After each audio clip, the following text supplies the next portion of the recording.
नमस्कार दोस्तों, मैं हूं राज। आप देख रहे हैं हाईवे 33। दोस्तों, आज की कहानी जो मैं आपको सुनाने जा रहा हूं ना, एक गरीब ट्रक ड्राइवर नौजवान लड़के की है। ये घटना जो उनके साथ में हुआ था ना, साल था 2004। जो लड़के का नाम था ना, वीरेंद्र। वीरेंद्र निहायत ही शरीफ लड़का। उम्र लगभग 27 साल की हो चुकी थी। अब ट्रक ड्राइवरी करते हुए कम से कम 6 साल के आसपास हो चुका था। लेकिन जिस गरीबी से अब आया था, अभी तक उस गरीबी से बाहर निकल नहीं पाया था। जो भी मालिक सैलरी देता था, जैसे पहले उसके दिन रात करते थे, वैसे ही आज भी था। अगर वो पूरी सैलरी अपने घर पर, अपने गांव को ना भेजे तो अब उनके घर में भोजन भी ना बन पाए, ऐसा परिस्थिति था। और उसी परिस्थिति से निकल कर के गांव से शहर में आया था, ताकि अपना भाग्य को बदल सकूं, अपना भाग्य उज्जवल कर सकूं, पैसा कमा सकूं और गरीबी से बाहर निकल सकूं। लेकिन वीरेंद्र ने लाख मेहनत की, मेहनत में कोई कमी नहीं छोड़ी, परिश्रम बहुत करता रहा। लेकिन अभी तक जो उसके भाग्य के दरवाजे थे ना, बंद थे। वो भाग्य के दरवाजे को खोल नहीं पा रहा था। गरीबी में अभी भी पीस रहा था, ट्रक चला रहे थे। और एक दिन की कहानी मैं जो आपको सुनाने जा रहा हूँ, और उसके बाद वीरेंद्र के साथ ऐसा कुछ हुआ कि उसका भाग्य एकदम बदल चुका था। यूं कहा जाए कि उसका जो भाग्य का दरवाज़ा था ना, जो सालों से बंद था, वो खुलता चला गया।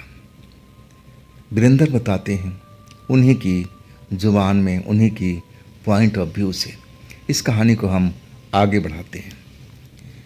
दोस्तों, मेरा नाम वीरेंद्र है। मैं गरीब परिवार से मैं गांव से शहर मकसद लेके निकला था। वैसे अगर मैं गरीबी में जीना चाहता था तो मेरा गांव कम थोड़ी था। हमारा छोटा मोटा अब खेती बाड़ी था, उसी से हम लोग गुजारा कर लेते। कम से कम अपने परिवार के साथ में तो मैं रहता ना। अब उनको छोड़ करके मैं शहर में निकला। 6 साल तक मैं ट्रक ड्राइवरी का काम किया। लेकिन मेरी जो हालत थी ना, अब जैसे पहले थी, अब वैसे आज भी थी। कुछ भी नहीं बदला था। मैं यत्न पर यत्न लगाए जा रहा था। कोई पंडित जी दिखाई देते, उनका मैं सेवा करता, हाथ दिखाता, पंडित जी देखिए ना मेरा हस्तरेखा देखिए।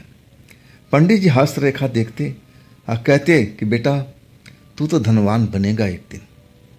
मैं हंस देता पंडित जी के बात पर कि पंडित जी यहाँ तो अब खाने के लाले पड़े हैं, और आप कह रहे हो कि धनवान मैं बनूंगा। कब बनूंगा, कैसे बनूंगा? लेकिन पंडित जी वो रास्ता नहीं बता रहे थे।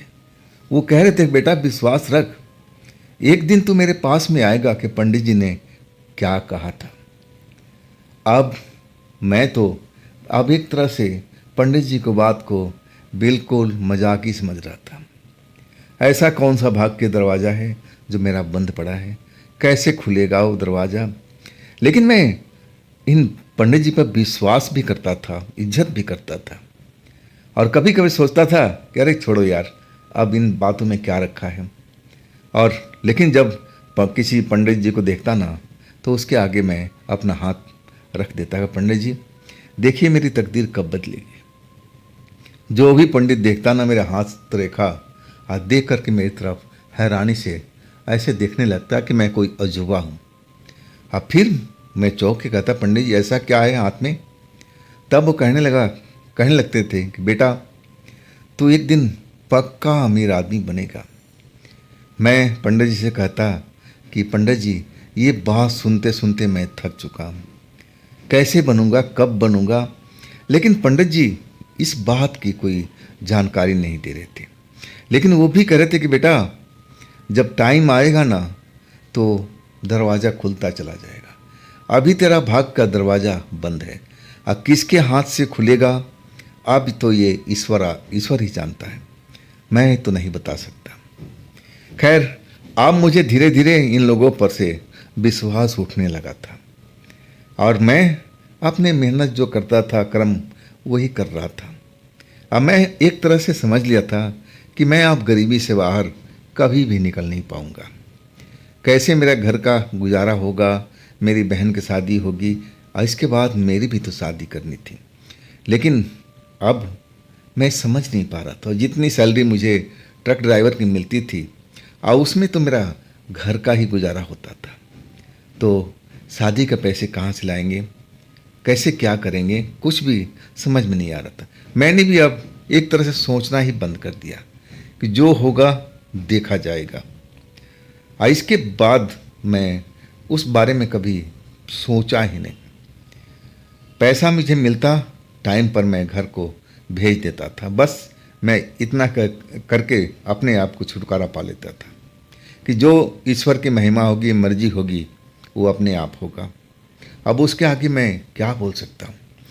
अब तो धीरे धीरे मुझे ईश्वर पर से विश्वास उठने लगा कि ईश्वर गरीबों को कभी सुनते ही नहीं। वो तो हमेशा जो ज़्यादा अमीर है उसको और अमीर बनाते जाते हैं और जो गरीब है उसको और ज़्यादा गरीब बनाते जाते हैं। और एक तरह से मैं इन चीज़ों से दूर हटने लगा। ना मैं मंदिर में कभी जाता और ना कभी बाबा के आगे अब हाथ दिखाता कि बाबा मेरी भाग्य रेखा देख दो। मैं इन चीज़ों से अब तंग आ चुका था। मुझे लगने लगा कि नहीं, ये सब ऐसी है, ढोंग है, कुछ नहीं होता। और इसके बाद वो दिन मैं कभी भूल नहीं सकता। मैं उत्तराखंड के सफ़र पर था। मैं मशीनरी लेके जा रहा था। जो मेरा ट्रक था ना, हैवी लोडर था। ये नहीं कि ट्रक में इंजन कोई कमी थी। हाँ, ट्रक बेशक पुराना ज़रूर था, लेकिन इंजन पावरफुल था। उस ट्रक में हैवी सामान ही लोड करते थे और वो पहाड़ों पर तो मज़े से चढ़ जाती थी। मालिक का मेरे ऊपर विश्वास था। ऐसे ऐसे काम के लिए मुझे अलग से कुछ पैसा इनाम दिया करता था। मैं उस इनाम को अपने ऊपर बिल्कुल खर्च नहीं करता था। वो भी पैसा मैं अपने गांव भेज दिया करता था।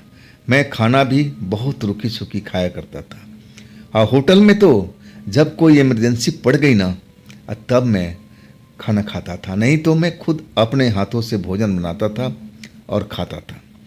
उस समय में मेरे पास में जो लड़का था ना, मेरा असिस्टेंट, उसका नाम था पारस। वो अभी नया नया था और हमारे ट्रक पर पहली बार आया था। अभी ट्रक का ABCD उसको मालूम नहीं था, लेकिन लड़का था तेज, पढ़ा लिखा था।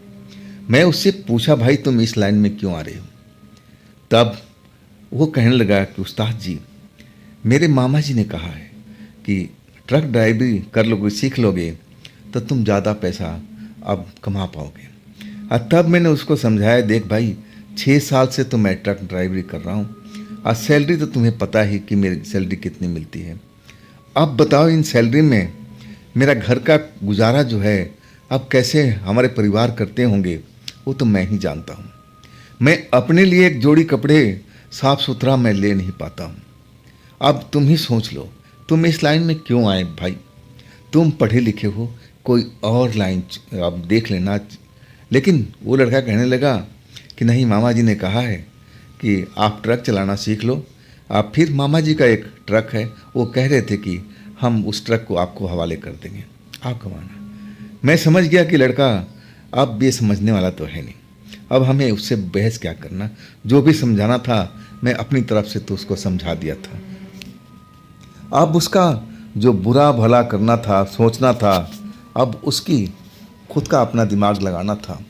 मैं उसमें तो कुछ बोल ही नहीं सकता था। खैर, वो दिन जो मैं ट्रक लेके हम निकले थे ना, हम पहाड़ी पर अब जा चुके थे उत्तराखंड में और धीरे धीरे अपने मंजिल की तरफ बढ़ रहे थे। दोपहर का वक्त था, करीब 1:30 से 2 का टाइम था और अचानक हमारी जो ट्रक है ना, घर घरा करके बंद हो गई। वैसा मेरे साथ कभी नहीं हुआ था, ट्रक ने कभी धोखा नहीं दिया था, लेकिन आज जो हुआ ना, मैं देख करके हैरान रह गया कि वाकई में ट्रक अब इंजन उसका काम नहीं कर रहा था। मैं देखा उसको, जितना मैं जानता था ट्रक के बारे में सब अपना ज्ञान डाल दिया।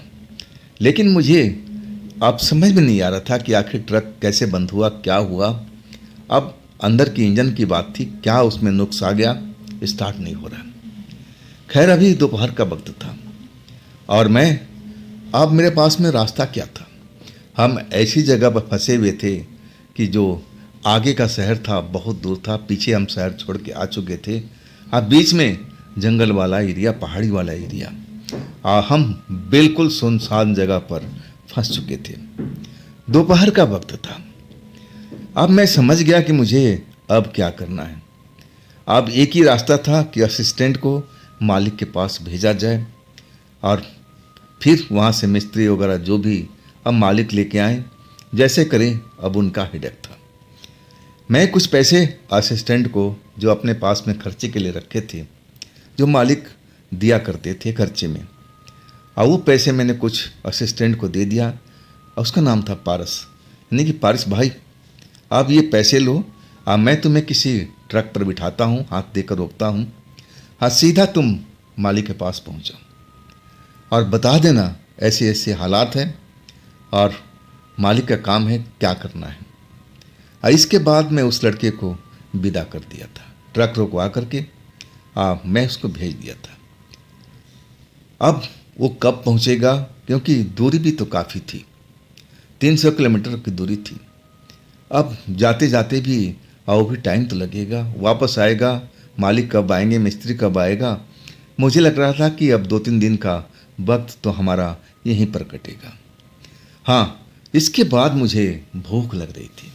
अब मैंने सोचा था कि किसी पानी वाला जगह पर हम अपना ट्रक को रोकेंगे, नहाएंगे धोएंगे और इसके बाद भोजन बनाएंगे। और तब तक ये तो काम खराब हो चुका था, ट्रक जवाब दे चुका था। मैं देखा वहाँ पर आसपास में जंगल ही जंगल दिखाई दे रहा था। पानी की मैं तलाश करने लगा, लेकिन पानी मुझे कहीं पर दिखाई नहीं दिया। अब मेरे पास उतना पानी नहीं था जितना पानी की मुझे अब ज़रूरत थी भोजन बनाने को, पीने की। अब बगैर मैं नहाए भोजन तो करता ही नहीं था। मामला आकर के यहीं पर फंस गया। अब मैं सोचने लगा कि जब तक पानी न मिलेगा मैं नहाऊंगा नहीं, भोजन बन ही नहीं पाएगा, तो मैं क्या करूं। मैं अब एक पहाड़ी टीले पर चढ़ गया था, दूर दूर तक नज़ारा देखने लगा। कहीं पर पानी मुझे दिखाई दे दे, कहीं आसपास में ऐसी कोई अब घर मिल जाए, कुछ ऐसी चीज़ दिखाई दे जहाँ पर अब लोग रहते हों। अब लोग रहने का मतलब वहाँ आसपास में कहीं पानी ज़रूर होगा, लेकिन ऐसा कुछ मुझे नहीं दिख रहा था। मैं टीले से उतर कर के मैं ट्रक के पास अब अपना दरी निकाल कर के नीचे अब बिछाया, आराम करने लगा, क्योंकि अब मैं देख लिया था यहाँ पानी का व्यवस्था नहीं है। अब कैसे मैं क्या करूँगा वही समझ में नहीं आ रहा था। इतना मेरे पास में पानी नहीं था कि मैं भोजन बना सकूँ। अब नहाने की तो बात दूर की है, तो कैसे होगा। अगर ये पानी को मैं खर्च कर दूंगा तो मैं तो प्यासा रह जाऊंगा। भोजन तो ज़रूर खा लूँगा, लेकिन पानी कहाँ से पीऊँगा। यही सोच करके मैं लेट गया था और आसमान की तरफ देख रहा था। तभी मुझे पेड़ों की साइड से एक जगह पर सफ़ेद धुआं दिखाई दिया, और वो जगह ज़्यादा दूर नहीं थी। हाँ, धुएं का मात्रा बहुत कम था। और जब मैं उस धुएं को देखा ना, तो मेरे जहन में विचार आया कि ज़रूर जहाँ पर धुआं होगा वहाँ आग लगी होगी, आग लगी होगी तो इंसान भी होगा, इंसान होगा तो पानी भी होगा। मुझे उस जगह पर देखना चाहिए। मैं जब अंदाज़ा लगाया ना, तो वो जगह ज़्यादा दूर नहीं था। मैं आराम से उस जगह पर जा सकता था कुछ ही देर में। अब फिर मैंने फैसला कर लिया। मैं खाली पानी का कैन जो था मेरे पास में अब अपने ट्रक से निकाल लिया। अब ट्रक पर तो मशीनरी लोड थी, अब कोई चोरी चकारी का तो कोई मतलब ही नहीं था। बिना क्रेन का तो मशीन वो उतरने से रही, तो कौन चोरी करेगा। ट्रक मेरा ख़राब पड़ा है, वो भी स्टार्ट नहीं होगा, तो कौन ट्रक को चोरी करेगा। मैं इन बातों से बिल्कुल बेफिक्र होकर के अपना केन लेकर के चल पड़ा। धीरे धीरे धीरे मैं उस तरफ आ गया जहाँ पर मुझे धुआं उठता हुआ दिखाई दिया। मैं जंगल में था और जंगल जैसे ही थोड़ा सा पार किया ना तो खुला स्थान मुझे दिखाई दे दिया। हाँ, जब मैं उस खुले स्थान को देखा ना तो मैं देख करके हैरान रह गया। वहाँ पर मुझे पानी का सोर्स नजर आ रहा था। अब जैसे पहाड़ों से पानी गिर करके एक तालाब जैसा बन चुका था और वहाँ पर हरियाली भी थी। आसपास में जहाँ पानी वहाँ हरियाली बहुत ज़्यादा थी और उसी तालाब के पास में एक झोपड़ी बना हुआ था और झोपड़ी के पास ही वो धुआं उठ रहा था। झोपड़ी किसकी थी मैं थोड़ा अनुमान जरूर लगा चुका था कि ऐसी जगह में साधु संत ही तपस्या करते रहते हैं, कोई पूजा पाठ करते रहते हैं। और मैं उस जगह पर अब चल दिया। पानी देख कर के मुझे बहुत खुशी हुई कि चलो भाई, पानी तो मुझे मिल गया और मेरा ट्रक से ज़्यादा दूरी पर भी नहीं है। मैं आराम से अब नहाऊंगा भी और अपने पुराने कपड़े को साफ भी करूंगा। स्वच्छ पानी है। अब मैं जा कर के पानी को टेस्ट किया। पानी तो बिल्कुल अमृत समान था। मैं तो प्यासा था और पानी खूब पिया, बहुत स्वाद आ गया। अब पानी में ऐसी ना जाने ऐसी क्या ताकत थी कि मुझे पानी पीते ही एकदम भूख महसूस होने लगी थी। और तब मुझे ख्याल आया कि अरे वहाँ पर कुटिया है, वो जो जिस जगह पर धुआं उठ रहा है, चल के देखना चाहिए कि कौन है वहाँ पर। और फिर मैं उस झोपड़ी के पास, कुटिया के पास पहुँच गया। और तब मैंने देखा कि एकदम बुजुर्ग व्यक्ति, अब कम से कम मेरे अनुमान में 60-70 साल के जरूर होंगे। सफ़ेद बाल, सर के दाढ़ी भी सफ़ेद। और उस ठंडी के माहौल में, पहाड़ी एरिया में तो ठंडी ही होती है, और वो भी एक वस्त्र में थे, एक गमछा जैसा सफ़ेद लपेटे हुए अपने शरीर पर, और कुछ पूजा पाठ कर रहे थे। पूजा पाठ शायद उनका ख़त्म हो चुका था, अब वो कुटिया से बाहर निकल रहे थे। और तब तक मैं उनके सामने पड़ गया। मुझे देख करके थोड़ा वो हैरान जरूर हुए। अब फिर कहने लगे, मुसाफिर हो? मैं हाथ जोड़ के बोला, जी बाबा, मैं मुसाफिर हूँ, ट्रक ड्राइवर हूँ। ट्रक मेरा ख़राब हो चुका है, अब मैं पानी की तलाश में आया था बाबा। जब मैंने आपका ये धुआं ऊपर आसमान में देखा ना, और तब मुझे विश्वास हो गया था कि ज़रूर वहाँ पर मुझे पानी का व्यवस्था मिल जाएगा। और देखो बाबा, आप जो आग लगाए थे उसी की सहायता से मैं यहाँ तक पहुँच गया। बाबा, ये जगह तो बहुत खूबसूरत है। अब वो जो बाबा थे ना, मेरी तरफ देख करके मुस्कुराने लगे। कहने लगे बाबा, वो कहने लगे, बेटा आ जाओ, मेरे पास बैठो। मैं जब बाबा की आवाज़ सुना ना तो आवाज़ में बड़ा मिठास थी, और मैं उनके कहे हुए स्थान पर बैठ गया। अब फिर वो अंदर गए, अंदर से कुछ फल लेके आए और कहने लगे, बेटा तुम भूखे होगे, लो कुछ खा लो, पेट में जाएगा ना तो थोड़ा ताकत महसूस होगी। वाकई मुझे भूख तो लग रही थी और वो फल मुझे ललचा रहा था कि जल्दी से मैं खाऊं, भूख लग रही थी। मुझे भूख की एहसास तगड़ी हो रही थी। मैं देर नहीं किया उन फलों को खाने में। वाकई में ऐसा फल था जो मैं बाजार में कभी देखा भी नहीं था। ऊपर से बड़ा सख्त था, लेकिन जब मैंने उसको तोड़ा ना तो अंदर बड़ा मुलायम, मुझे मीठा, बहुत ही गजब का स्वाद। कौन सा फल था मैं तो उसका नाम भी नहीं जानता। अब मुझे अब वो खाने में बड़ा मज़ा आ रहा था। अब जितना फल था मैं वो खा करके एक तरह से पेट भर चुका था। अब बाबा कुछ न कुछ कर रहे थे, कभी अंदर जा रहे थे झोपड़ी में, कभी बाहर आ रहे थे। आग जो कभी बुझ रही थी उसको लकड़ी उकड़ी लगा लेते ताकि वो सुलगती रहे। जब मेरा पेट भर गया ना तो मैं बैठ गया था, और बाबा भी आकर मेरे पास में बैठ गए। आप फिर मुझसे सवाल जवाब करने लगे कि बेटा कहाँ से आए हो, कहाँ जा रहे हो। मैं सब कुछ बताने लगा। मैं अपने घर के हालात के बारे में चर्चा करने लगा कि बाबा, मैं पहले बहुत आप लोगों पर विश्वास करता था। मैं हर बाबा को हाथ दिखाता था। सब कहते थे कि तू अमीर बनेगा, अमीर बनेगा, लेकिन आज तक मैं तो अमीर नहीं बन पाया। सब कहते थे कि तेरा भाग का दरवाज़ा बंद है, अब कैसे खुलेगा, अब वो बता नहीं पा रहे थे। जब बाबा ने सुना ना तो कहने लगे कि देख बेटा, ना तो मैं हस्तरेखा का जानकार हूँ और ना मैं कोई ऐसा भविष्यवाणी करता हूँ। हाँ, मैं इतना ज़रूर देख करके मुझे एहसास हुआ कि ज़रूर तेरा भाग ही मेरे पास में खींच करके लाया है। मैं तेरी कहानी को समझ गया। तो गरीब परिवार से तेरे घर में अब एक तरह से भूखमरी है, जवान बहन है, शादी करना जैसे तू बता रहा है, और इसके बाद तेरी भी शादी है और तेरा भाग साथ नहीं दे रहा जैसे तू बता रहा है। देख बेटा, ये जिस जगह पर तू आया है ना, ये जगह तेरे को कैसी लग रही है? मैं कहने लगा बाबा, बहुत ही मस्त जगह है। अब देखो ना, चारों तरफ से मुझे अंदाज़ा भी नहीं था कि ये जगह इतनी खुली हुई है और इस जगह पर ये पानी का तालाब भी है। मुझे तो जिस जगह से मैं था, ट्रक पर खड़ा था, वहाँ से ये जगह नज़र नहीं आ रही थी। तब वो कहने लगे कि हाँ, ये जगह ही ऐसी है, ये बहुत छुपी हुई जगह है और तेरा किस्मत ही अब तुझे इस जगह पर लेके आया है। अब फिर बाबा जो कहने लगे ना, मैं विश्वास ही नहीं कर पा रहा था कि इस जगह पर कुछ ऐसा भी होता है। बाबा कहते जा रहे थे, अब मुझे लग रहा था ना कि बाबा कहीं मुझे बेवकूफ़ तो नहीं बना रहे हैं। ऐसा कहाँ होता है भाई, आज के साइंस के ज़माना है, साइंस का युग है। अब बाबा तो लग रहा था कि सदियों पुरानी बात को दोहरा रहे हैं।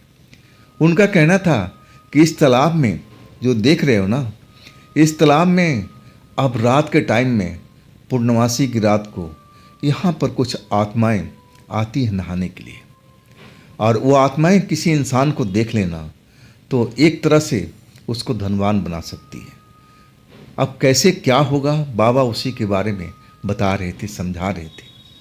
मुझे नहीं लग पा रहा था कि जो बाबा कह रहे थे उसमें कोई सच्चाई थी, लेकिन मैं भी अब सुन रहा था। मेरे पास टाइम ही टाइम था। अब 2-3 दिन तो इस जगह पर मुझे लग ही जाना था और मैं ट्रक के पास जाकर करूँगा क्या? यहाँ बाबा हैं और मेरा टाइम भी पास हो रहा है, मुझे भोजन भी मिल गया, फल फ्रूट मिल गए और उससे मेरा पेट भी भर गया। अब बाबा की हाँ में हाँ मैं मिला रहा था। वहाँ बस अंदर समझ रहा था कि ऐसा संभव नहीं है, ऐसा आज के युग में जैसे बाबा कह रहे हैं वो ऐसा नहीं होता है।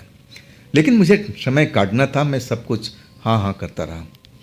अब बाबा को लगा कि बात लंबी होगी और कहने लगे कि देख बेटा, अगर तुझे उन आत्माओं से मिलना है ना, तो आज की रात पूर्णमासी है और तू बिल्कुल सही वक्त पर, तेरी गाड़ी यहाँ पर ख़राब हुई है। अब मुझे लग रहा है कि जो पंडित तेरे को बताया करते थे ना कि भाग का दरवाज़ा तेरा बंद है, अब कब खुलेगा, मुझे लग रहा है कि आज तेरा टाइम आ चुका है।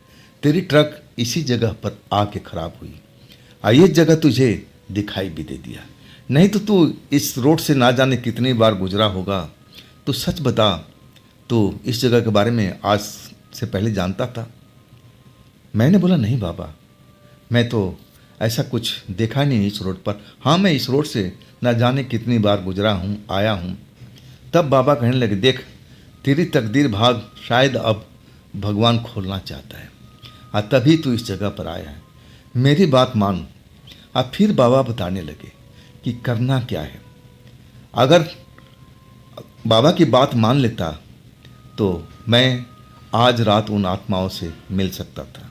अगर वो आत्माएं मुझे अब मेरी तरफ आकर्षित हो जाती तो शायद मैं अमीर बन सकता था, बाबा का कहना था। लेकिन जैसे बाबा बता रहे थे ना, मेरी हालत ख़राब हो रही थी। मैं एक तो पहले विश्वास नहीं कर रहा था और दूसरी बात मैं विश्वास करने लगा इस बात को, चलो थोड़ा देर के लिए मान देते हैं। अब भाई आत्माओं के आगे कौन जाएगा, मैं तो ऐसा कभी नहीं करूँगा। आत्माएं के मतलब भूत, भूत के मतलब को उन पर कभी विश्वास नहीं किया जा सकता। और मैं अब उन आत्माओं के आगे जाऊँगा जब वो तालाब में नहाने के लिए आएंगी और वो भी आधी रात के वक्त में। मैं ना बाबा ना, मैं एक तरह से डर गया था। अब बाबा जी मुझे सब कुछ समझा दिए थे। अब फिर वो कहने लगे कि देख बेटा, मेरा ध्यान का वक्त आ चुका है, अब मैं अपना ध्यान लगा रहा हूँ। अब तुझे यहाँ बैठना है, यहाँ तू बैठ सकता है, लेकिन शोर मत करना। अगर जाना है तो जा भी सकते हो, अगर तुझे वो काम करना है आधी रात में तो वो भी कर सकते हैं। मैं जब वो बाबा जाने लगे तब मैं बोला, बाबा तनिक सा रुक जाइए, एक दो सवाल आपसे पूछने हैं, क्योंकि आप ध्यान में चले जाएंगे फिर मैं आपको उठा नहीं पाऊंगा। अब आपका ध्यान कब टूटेगा वो आपने तो बताया नहीं। तब वो कहने लगे कि तू सही सवाल किया है। मैं जब ध्यान में जाता हूँ ना तो मेरे को 2 दिन 3 दिन 4 दिन लग जाता है, और तब मैं अपना ध्यान तोड़ता हूँ। पूछो तुझे क्या पूछना है। मैं वही जो बाबा बता रहे थे कि बाबा अगर मान लो मैं रात को इस जगह पर आऊँ तालाब के किनारे, अब आधी रात के वक्त में, वो आत्माएं को मैं कैसे पहचानूंगा कि वो आत्माएं हैं और वही आत्माएं जिसके बारे में आप जिक्र कर रहे हैं। तब उन्होंने कहा कि वो आत्माएं खूबसूरत होंगी, सफ़ेद कपड़े में होती हैं और एक नहीं होगी, कम से कम 7 के आसपास होंगी।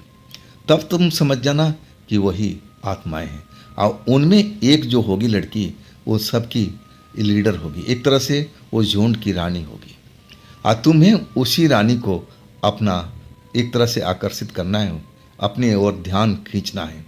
अगर तुम उस ध्यान को खींच लिए और वो रानी तुम पर आकर्षित हो गई तब तुम्हारा भाग्य बदल सकता है।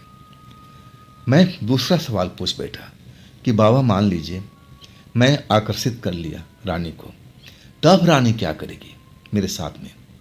बाबा इस बात पर मुस्कुराने लगे और कहने लगे कि अब तो जब तुम रानी का सामना करोगे तब तुम्हें मालूम होगा, इसके बाद आगे मैं कुछ बता नहीं पाऊंगा, ना मुझे इस बात का अनुभव है। ये तो तुम्हें अगर धनवान बनना है, अपनी भाग की रेखाएं खोलनी है, तो ये तुम्हें करना ही पड़ेगा, और इसमें तुम्हारा कोई मदद नहीं कर पाऊंगा।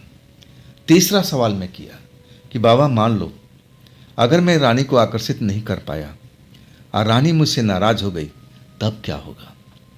तब बाबा देखकर फिर मुस्कुराने लगे और कहने लगे जो तेरी नियति में लिखा होगा वही तो हो सकता है ना।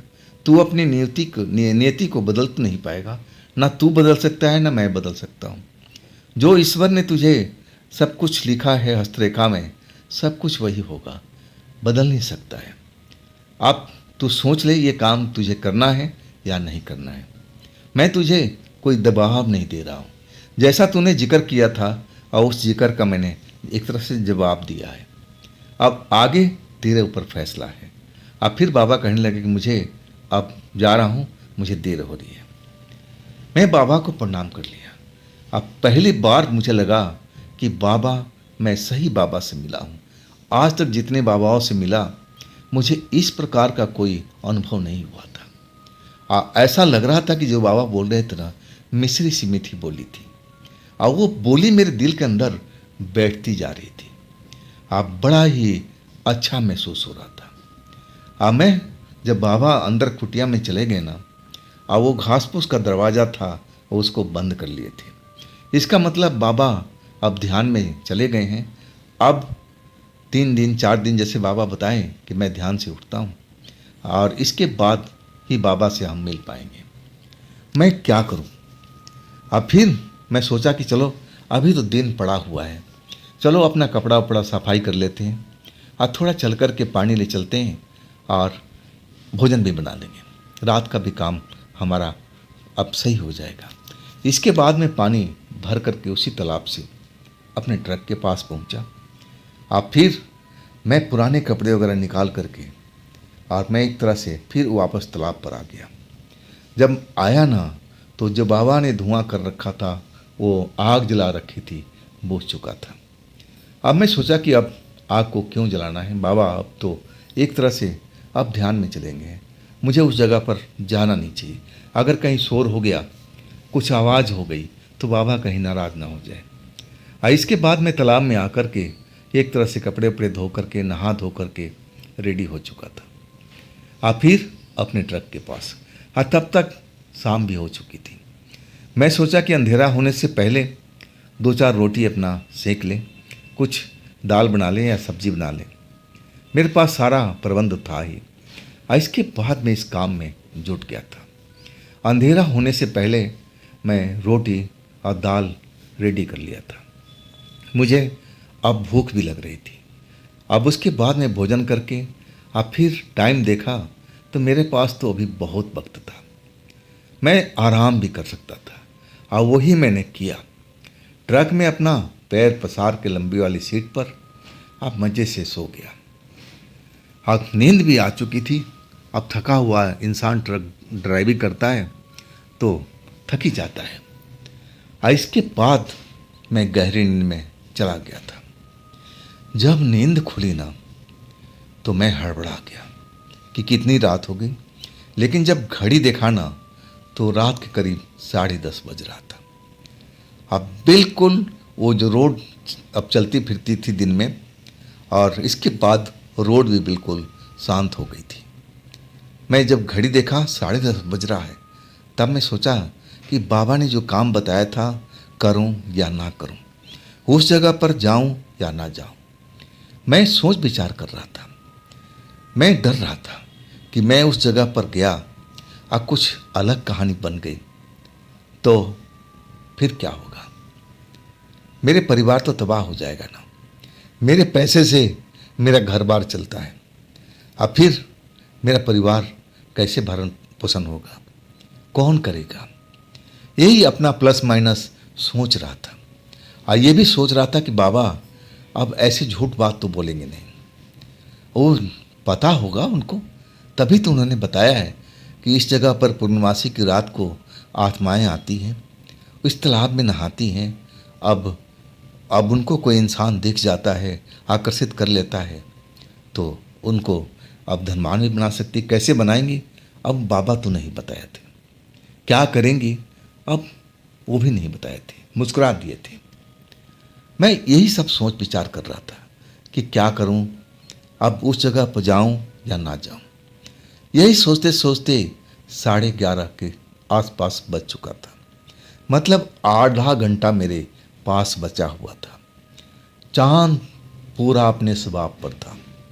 रोशनी हर तरफ चांद की बिखरी हुई थी। वो जंगल जो था ना, जैसे जैसे आधा रात होती जा रही थी ना, जंगल जैसे जाग चुका था। जगह जगह पर जंगली जानवरों की आवाज़ सुनाई देने लगी। कोई भयानक आवाज़ सुनाई देती ना जोरदार, तो सही में मैं कांप जाता था कि हे भगवान, ये आवाज़ कौन सी जानवर की है। और मैं घबरा जाता। मन में विचार आता कि नहीं, मैं उस जगह पर नहीं जाऊंगा। टाइम निकलता जा रहा था। 15 मिनट रह गया था। मैं अभी तक फैसला नहीं कर पा रहा था। जो जंगल में आवाज़ आती ना तो उससे मेरी डर और बढ़ जाती। मैं देखने लगा कि टाइम अब हाथ से निकलता जा रहा था। आज सोचा कि ज़िंदगी में बिना रिस्क लिए कुछ होता नहीं है। रिस्क तो हमें लेना पड़ेगा, जैसे बाबा ने बताया है। और इसके बाद में शरीर में एक जोश सा आ गया था कि चलो, मेरे जीवन में यही लिखा होगा कि आज मेरे जीवन का अंत होगा, तो ये मेरे हाथ में थोड़ी है। ईश्वर ने पहले ही से लिखकर मुझे इस धरती पर भेजा है, और मैं आज या तो धनवान बनूंगा या फिर इस दुनिया से मिट जाऊंगा। दो ही चीज़ तो हो सकती है। चलो देखा जाएगा। मैं अपने अंदर एक जोश सा भर लिया था, और उसी जोश में मैं चलता चलता अब तालाब पर पहुंच चुका था। तालाब पर मैं जब देखा ना तो चांद, दो चांद मुझे दिखाई दे रहा था।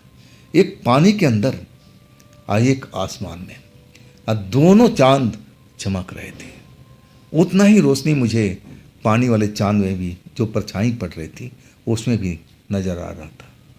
और मैं उस चांद का प्रतिछाया को देख करके खुश हो रहा था कि क्या गजब का नज़ारा है।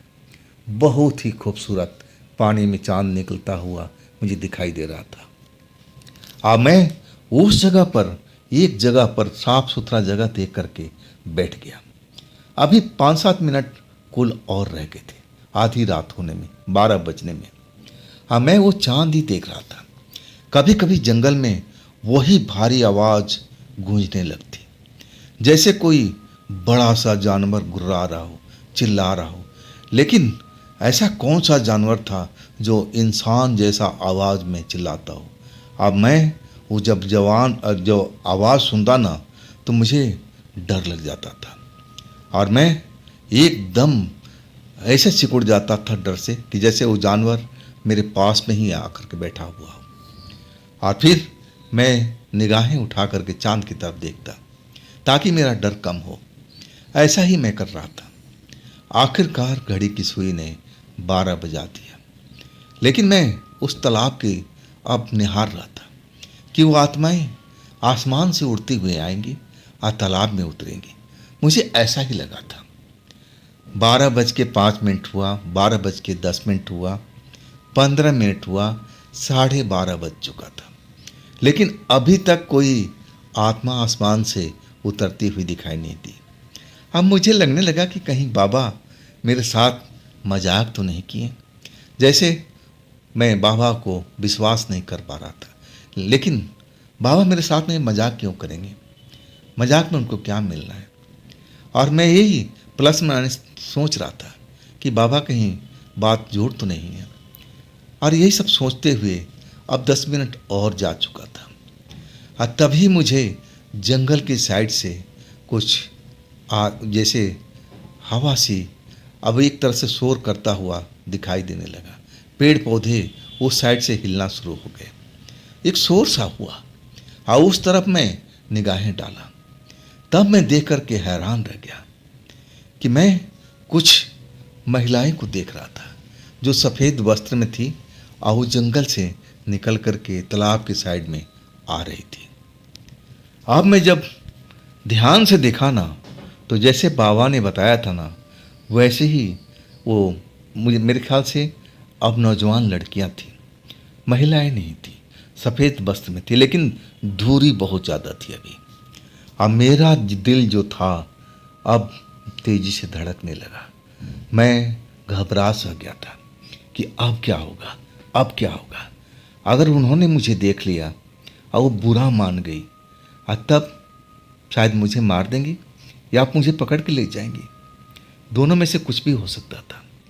और धीरे धीरे वो नज़दीकियाँ अब बहुत कम होती जा रही थी।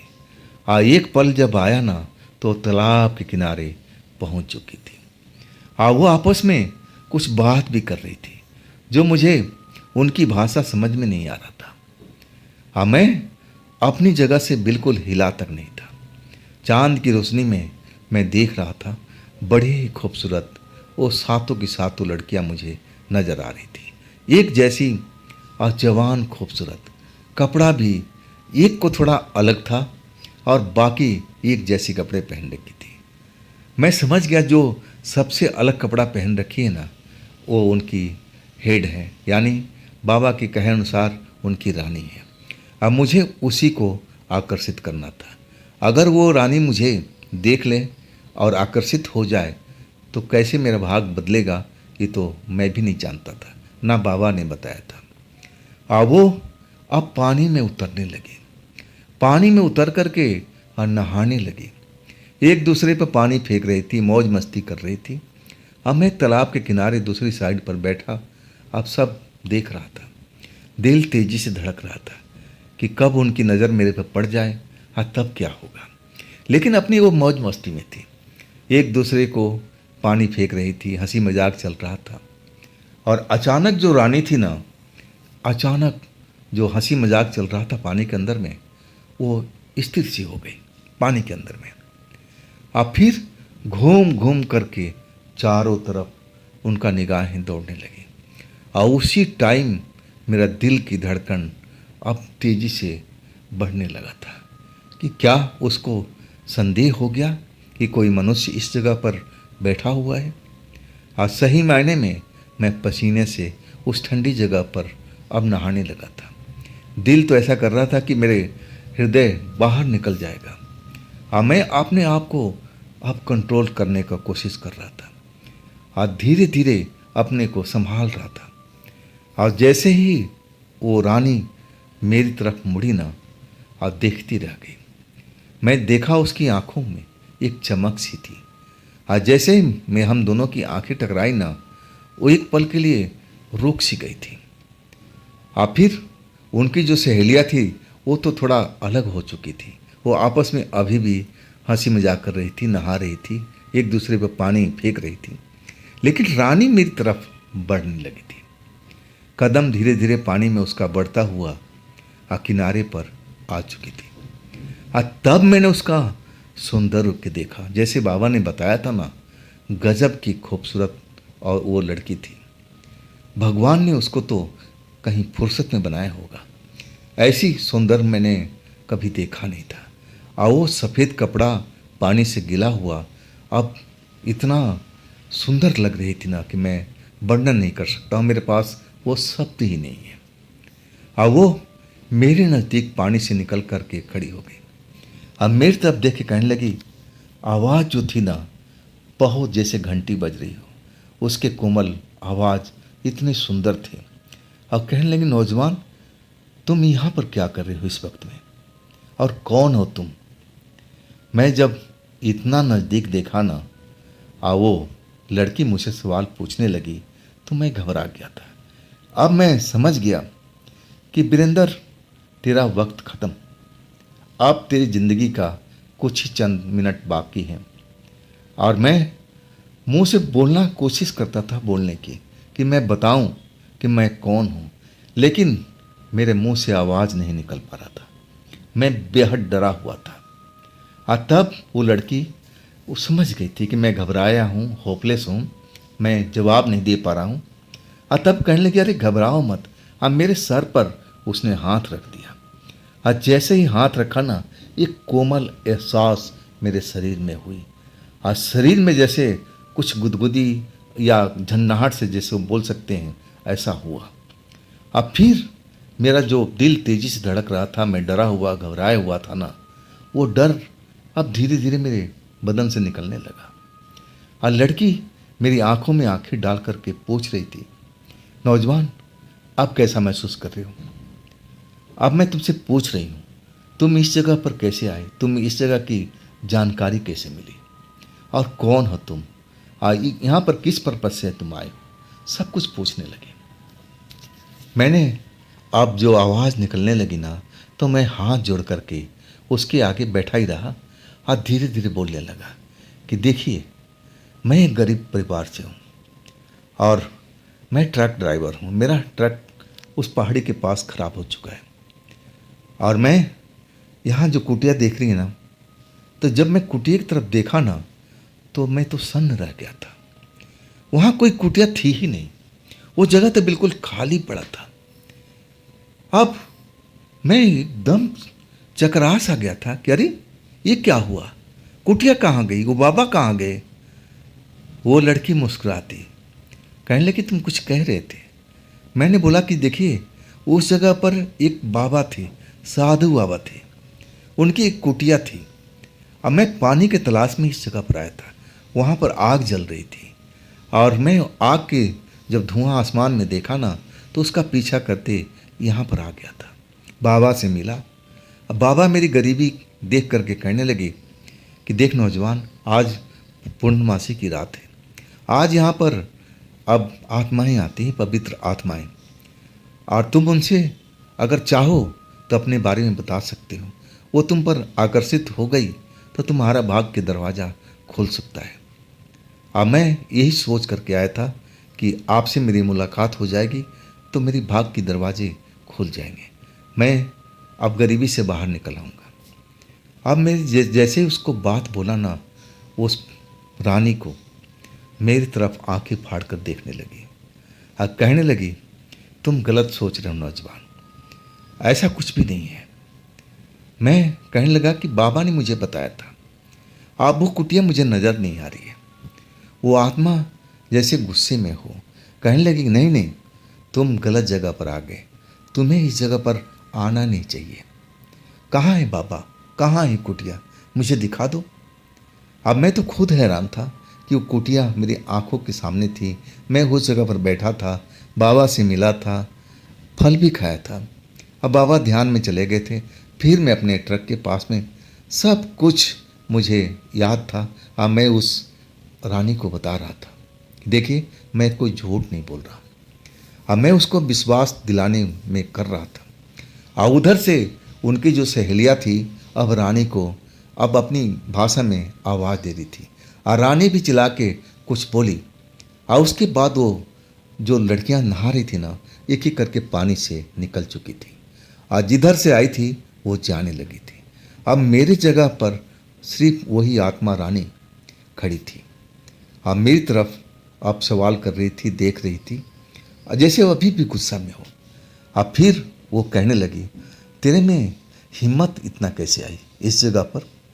आम इंसान तो यहाँ पर रुक नहीं पाता। तेरे अंदर में इतना जिगरा कहाँ से आई? मैं कहने लगा, मैडम मेरे पास में इतना जिगरा नहीं था, लेकिन गरीबी ने मुझे मजबूत पत्थर की तरह बना दिया। अब मैं आज सोच लिया था, या तो मेरी जान चली जाएगी या तो मैं गरीबी से बाहर निकल आऊँगा। दो में से कोई तो होगा। यही जिगर में अपना, आप समझ लीजिए कि जिगर को मजबूत करके मैं इस जगह पर आया हूँ। अब आपके ऊपर में है कि आप मुझे गरीबी से निकाल सकती हैं या मेरे जीवन को समाप्त कर सकती हैं। इसके बाद मैं हाथ जोड़े बैठा रहा। वो लड़की रानी जो थी, आत्माओं की रानी, अब खामोश थी। आप मेरी तरफ दिखे जा रही थी। लगभग 5 मिनट तक ऐसा ही होता रहा। कभी मेरे सर पर हाथ फेर देती। ऐसा लगता कि मैं स्वर्ग में उड़ता जा रहा हूँ, आसमान में हूँ, बादलों की सैर कर रहा हूँ। अब फिर वो कहने लगी, उठ नौजवान, तूने मुझे सही में अब एक तरह से इम्प्रेस कर दिया है, आओ मेरे साथ में। अब फिर रानी मेरा हाथ पकड़ लिया। अब मुझे उठाने की कोशिश करने लगी।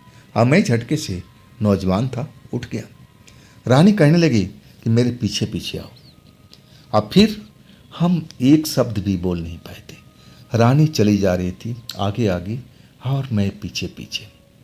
हम जंगल के अंदर अब गुजर रहे थे। उनकी सहेलियाँ जिस जगह से आई थी उस जगह पर जा चुकी थी। अब मुझे वो दिखाई नहीं दे रही थी और हम पैदल चलते चलते, अब एक तरह से कहा जाए ना कि जंगल के बीचों बीच ऐसी जगह पर पहुंच गए थे जहां पर चांद की रोशनी भी मुझे नज़र नहीं आ रही थी। और तब मैंने देखा कि वहाँ पर एक झोपड़ी भी बनी हुई थी और झोपड़ी देखने में गजब की खूबसूरत थी।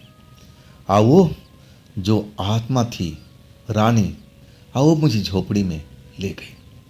जब मैं झोपड़ी के अंदर प्रवेश किया उसके साथ में ना, तो मैं देख करके हैरान रह गया था।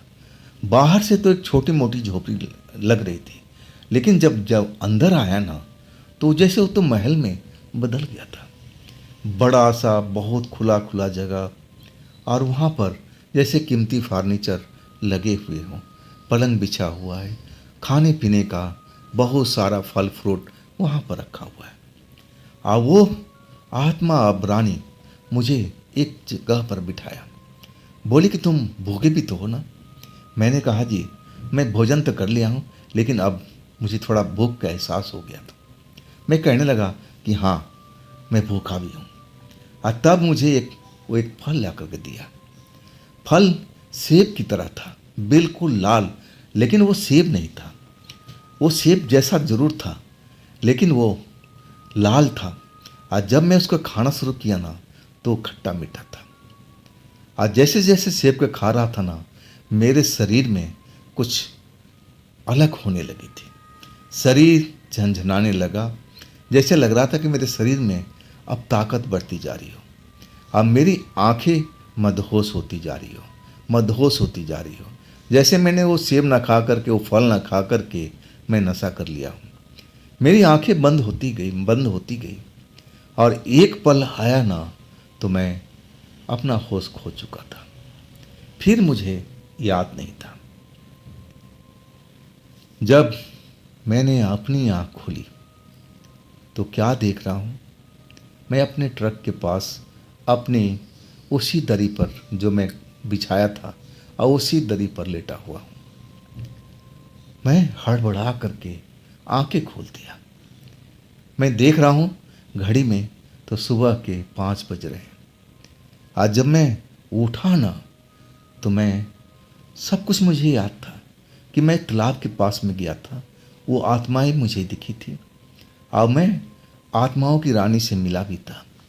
एक एक करके मुझे सब कुछ याद आने लगा और मैं एकदम जैसे मैं डर चुका था कि मैं उसके कुटिया में गया था जो महल के समान था, और उन्होंने मुझे एक फल दिया था खाने का जो सेब की तरह था। और वो फल खाते ही मुझे शरीर में ताकत महसूस होने लगी, आंखें बंद होने लगी। और इसके बाद मुझे होश नहीं था।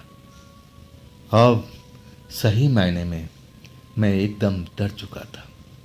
क्या मैं अब उस जगह से सही सलामत जिंदा वापस आ चुका हूँ? मैं अपने शरीर को देखने लगा। मेरा शरीर सही में सब सलामत था, हाथ पैर सब कुछ सलामत था, मतलब मैं जिंदा हूँ। तो कैसे मैं धनवान बन गया? क्या हुआ मेरे साथ में? उस रात में उस आत्मा लड़की ने मेरे साथ में क्या किया था? और मैं धनवान कैसे बन गया? वो धन कहाँ है? मैं अपना जेब तलाशने लगा, लेकिन ऐसा कुछ भी नहीं था कि जो अमीरी का संकेत देता हो। सब कुछ सामान्य था।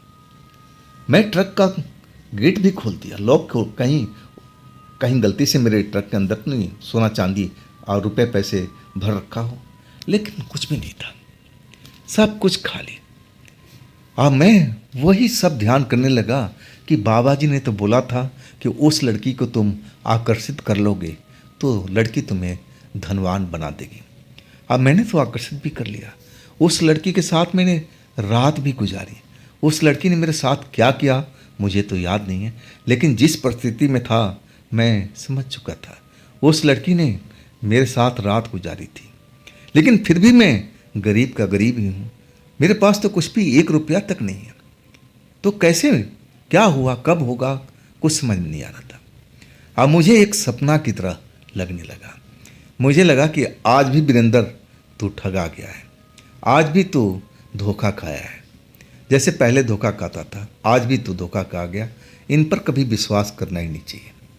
तू एक तरह से सब कुछ किया जो बाबा ने कहा था, जो आत्मा लड़की ने कहा था वो भी तूने किया, लेकिन मिला क्या तुझे?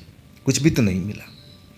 धीरे धीरे अब सुबह की लाली अब फटने लगी थी। उस रोड पर अब ट्रैफिक चलने लगा था।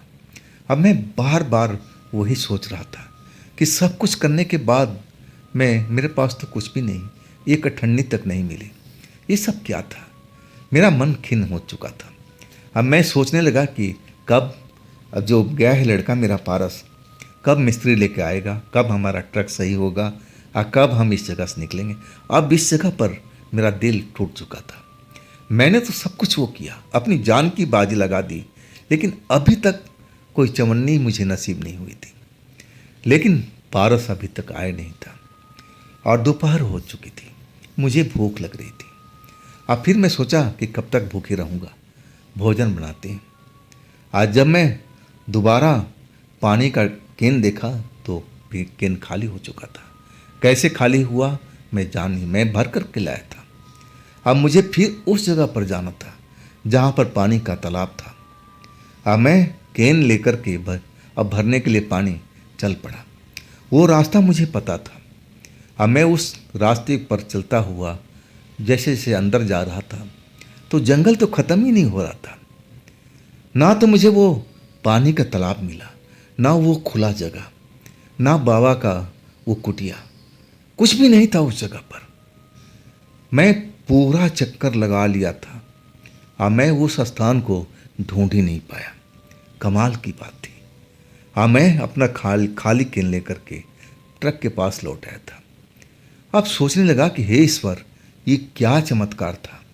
कहीं ये छलावा की कहानी पढ़ा करता था, सुना करता था। ट्रक ड्राइवर बताते थे कि छलावा लोग ऐसा खेल दिखाते हैं। कहीं वो छलावा तो नहीं थी। ये सब छलावा के किया ढोंग तो नहीं था। जिस छलावा के मायाजाल में मैं फंस चुका था वो छलावा ही लड़की थी। वो बाबा भी कहीं छलावा तो नहीं था। सही मायने में मैं बहुत दहशत में आ चुका था। अब मुझे इस जगह पर बिल्कुल अच्छा नहीं लग रहा था। मैं बार बार अब रोड को दोनों साइड देख रहा था कि कब मेरा लड़का मिस्त्री के लेके आएगा, कब आएगा। और आखिरकार वो घड़ी अब आ चुकी थी। एक गाड़ी जीप आती हुई दिखाई दी और जो मेरे ट्रक के साइड हो रही थी।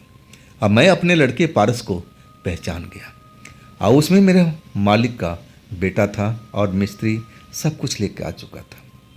जब मैं अपने मालिक को बेटे को दिखाना अपना लड़का यानी अपना असिस्टेंट पारस को, तो मेरा दिल बड़ा खुश हुआ और मैं पारस को आवाज़ लगाने, अरे इतना देर कैसे लगा दिया, मैं यहाँ पर देख कितना परेशान हुआ पड़ा। और तब मालिक का लड़का कहने लगा, अरे वीरेंद्र भैया, अब घबराओ मत, मैं मिस्त्री लेके आ गया हूँ ना, सारा काम निपट जाएगा। आज जब तक आपका ट्रक सही नहीं होगा मैं तो यहीं पर हूँगा। आप भूखे होंगे मुझे मालूम है। और इसके बाद वो खाना पूरा पैकेट लेके आए थे, पानी का बोतल भी लेके आए थे। अब मुझे दिए कि पहले आप भरपेट भोजन करो, और इसके बाद हम काम करवा रहे हैं, आप आराम से बैठ जाओ। मैं अपने मालिक को ये पहली बार देख रहा था, इतना इज्जत देते हुए, अब बड़ी प्रेम से बात करते हुए। भूख तो लगी हुई थी, अब मैंने जम करके भोजन किया। और वो मिस्त्री जो लेके आए थे अपना काम कर रहा था। शाम का अंधेरा अब होने लगा था, और जैसे जैसे अंधेरा बढ़ रहा था ना, मेरे दिल के अंदर दहशत बैठने लगी थी। अगर वो सब दोबारा होने लगेगा तब मैं क्या करूँगा? कहीं वो आत्मा लड़की नज़दीक मेरे आ जाए और फिर हाथ पकड़ के ले जाने लगेगी, तब मैं क्या करूँगा? दहशत में था। अब मेरा मालिक का लड़का कह रहा था, भैया इतना आप डरे हुए क्यों दिखाई दे रहे हैं? लेकिन ये सब बात मैं किसी को बताना नहीं चाहता था कि लोग बाग मेरी मजाक उड़ाएंगे, हंसेंगे मेरे पर। और मैं कहने लगा, नहीं नहीं, ऐसा कुछ नहीं है। लेकिन संजोग से ट्रक मेरा सही हो चुका था, स्टार्ट हो गया। अब फिर मिस्त्री कहने लगा, भैया आप ट्रक को दोबारा स्टार्ट करो और चेक करो, कोई कमी है हो तो मुझे बताओ। मैं ट्रक के स्टीयरिंग पर बैठ गया, बार बार बंद करता चालू करता, और ट्रक को आगे पीछे भी करके सब कुछ देख लिया। ट्रक परफेक्टली सही हो चुका था। और तब मालिक का लड़का कहने लगा कि वीरेंद्र भाई, अब अपना सफ़र पर निकलो।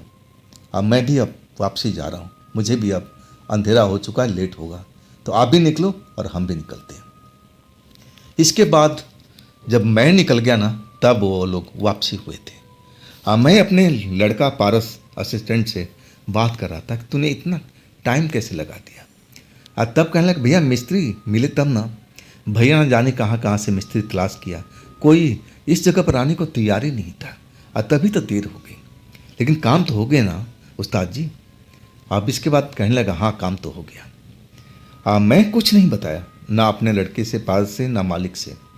हम उस जगह पर पहुंच गए थे सही से, आराम से।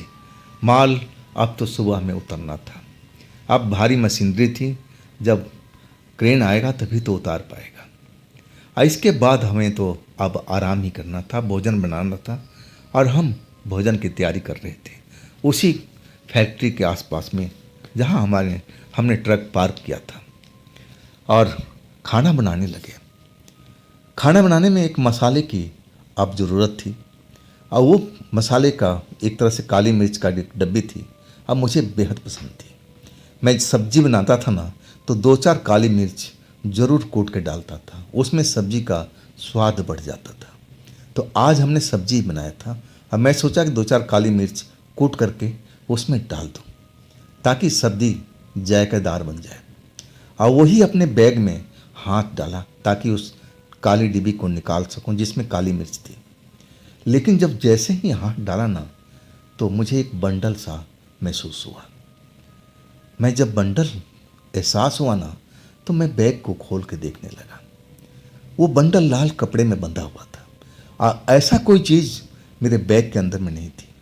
बैग में तो बस मेरा कपड़ा, कुछ पेपर, ज़रूरी सामान, यही सब मैं रखता था। लेकिन उस लाल कपड़े को मैं जब देखा बंडल बना हुआ, तो मैं हैरान रह गया। लड़का मेरा अबिस्टो के पास में कुछ कर रहा था, मैं ट्रक के केबिन में। और धीरे धीरे उस लाल कपड़ा को मैं खोलता गया, और जब मैं पूरा कपड़ा खोल दिया, पैकेट खोल दिया, और तब मुझे उसमें करारे नोट का एक बंडल दिखाई पड़ा, जो आप अनुमान के चलो कि लाखों में था वो। और जब मैं देखा ना, तो मेरा हाथ कांपने लगा मेरा। मुझे लग रहा था कि मैं हवा में उड़ रहा हूँ, हवा में ऐसा उड़ता हुआ महसूस कर रहा था। मैं अपने लड़के को आवाज़ देना चाहता था, लेकिन आवाज़ नहीं दे पा रहा था। और तभी अब ऐसा हुआ कि अरे ये मैं क्या कर रहा हूँ। और इसके बाद मैंने उस नोट को जैसे बंडल बनाया हुआ था, और वैसे ही बांध करके अब ऊपर से पुराने कपड़े जो अपने थे, और वो भर करके उसको सही ढंग पर रख दिया। मैं ट्रक से उतरा, मैं पसीने से नहाया हुआ। अब जो पारस लड़का था कहने लगा, उस्ताद तबीयत तो ठीक है आपकी, पसीने पसीने नहाए हुए हो, बात क्या होगी अंदर जा कर के। मैं कहने लगा, हाँ भाई मेरी तबीयत ऐसे ही हुआ है, मैं तबीयत ख़राब हो गई। तो भाई अब जो बनाना है बना ले, हाँ मैं आराम कर रहा हूँ, हाँ बन जाए तब मेरे को आवाज़ दे देना। इसके बाद मैं वही सब चीज़ सोचता रहा कि ये मेरे बैग में ये रुपए का बंडल कहाँ से आ गया, और वो भी करारे करारे नोट। क्या उसी लड़की के ये काम था जिस लड़की ने मेरे साथ रात बिताई थी। बाबा सही कहते थे, वो सब यही था, ऐसे ही भी धनवान बनना था। इसके बाद में अब लड़के ने आवाज़ दिया, उस्ताद खाना खा लो। लेकिन मैं थोड़ा बहुत खाना खाया। अब मैं कैसे भी चाह रहा था कि इस जगह से हम वापसी जाएं, आइए रुपए का नोट बंडल मैं अपने घर पर ले जाऊं। अब मैं अपने परिवार को दूं कि देखो ये है, इससे हमारी बहन की शादी हो जाएगी, ऐसे मेरी सब गरीबी दूर हो जाएगी। मैं अब ट्रक ड्राइवरी बिल्कुल नहीं करूँगा। उस रुपये से अपने गांव में ही रह कर के छोटा मोटा कोई बिजनेस करूँगा। अब फिर मैं अब इस रुपये को आगे बढ़ाऊँगा। सब कुछ मैंने अब प्रोग्राम कर लिया था। जब हम वापसी गए ना, अपने मालिक से कहा कि मुझे 1 महीने की छुट्टी चाहिए। अब मालिक बोले, हाँ हाँ कोई दिक्कत नहीं। मैं अपने घर लौट गया। जब मैं अपने परिवार को वो नोट का बंडल दिखाना, तो सबको लगा कि मैं चोरी चकारी करके आया हूँ। अब मैं अपने माँ को, अपने पिता को सब बातें बताई कि देखो ऐसा ऐसा मेरे साथ में हुआ है। विश्वास नहीं कर पा रहे थे, लेकिन मैं उनको विश्वास दिलाने में सफल हो गया। उस रुपये से मैं अपने बहन को शादी भी किया, अपना छोटा मोटा कारोबार भी किया, और उसी रुपये के बल पर आज मैं अब जिंदा भी हूँ और अपना कारोबार भी कर रहा हूँ।